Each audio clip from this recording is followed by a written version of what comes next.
What's up everyone? Ako nga pala si Dan at welcome back sa aking panibagong video. In today's video, we will be playing our survival let's play episode 7. Sa video na to guys, mag-adventure lamang tayo kasama ang ating kaibigan. So without further ado, let's begin the video. Enjoy the show.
So ngayon guys, paano nga ba natin uunahan yung kaibigan natin sa pagkuha ng elytra?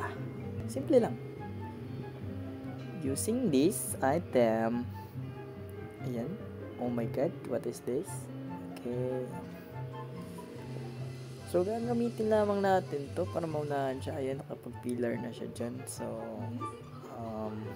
if I can do it, I will. OMG. So, ano pa to? Pickaxe din. Oh my god. And then, patay natin yan. And then, the elytra is ours. Unfortunately guys, di na-record yung ibang clip ng pag-raid ko. But I almost raid about 4 cities. So, okay na ito. Ito na lang yung last natin.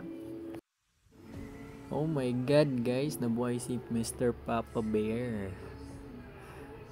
So, cover muna natin to para just in case lang. And we are hoping for good luck.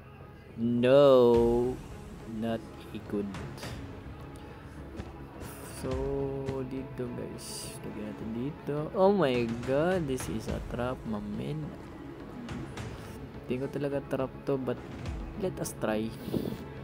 Siguro cover everything and then buksan na natin mahiwagang kanan. Oh my god I'm rattling tok. So alam nyo na guys kung ano yung item na hinanap natin dito, pero di ko talaga mahanap. And what the heck, yung kidlat umabot hanggang cave.